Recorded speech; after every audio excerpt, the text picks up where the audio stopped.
Hello, everyone.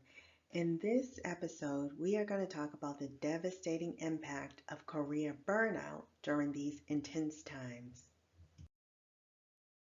So let's jump right in.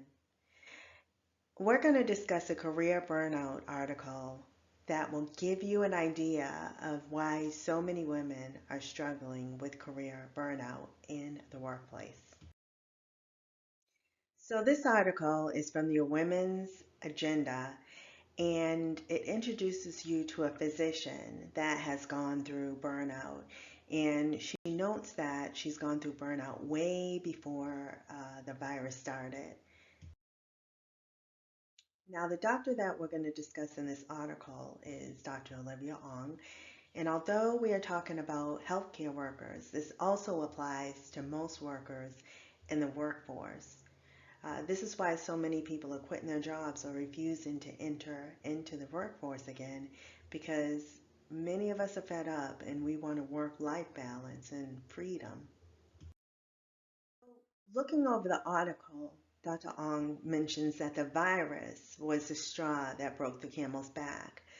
And due to being isolated from families and friends, many doctors were feeling overwhelmed with death and sickness all around them.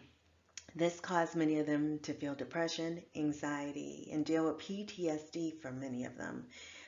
Many of them became burnt out because of the circumstances.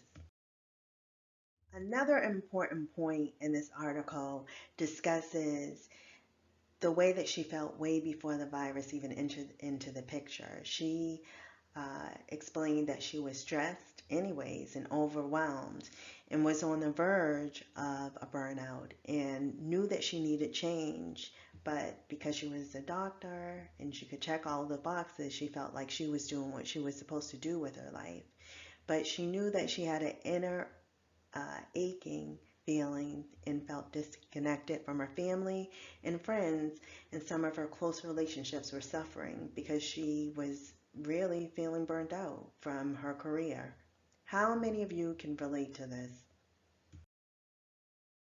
Dr. Ong also describes the feeling of feeling disconnected from herself and not realizing what was wrong.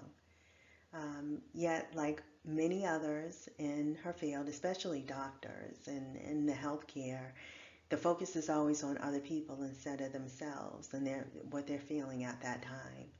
So she explained that she kept pushing through and admitting to burnout would cause her to feel weak and vulnerable.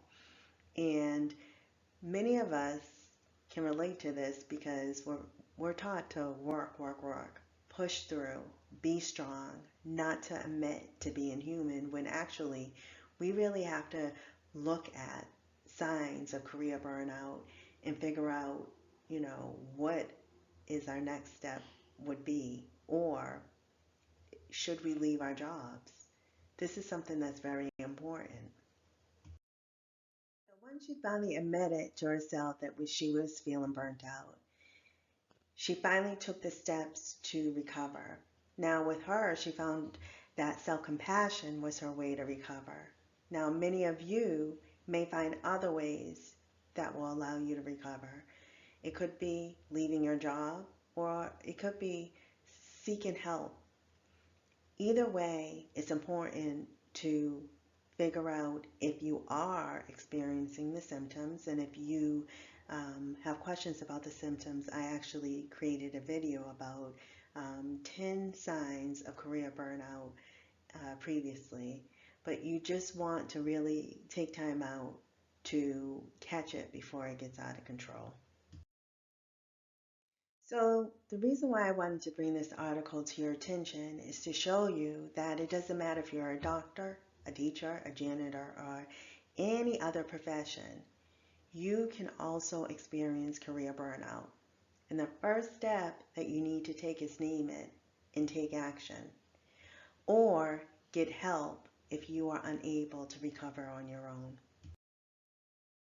So I am going to remind you, don't forget to subscribe or visit my bio link to follow me.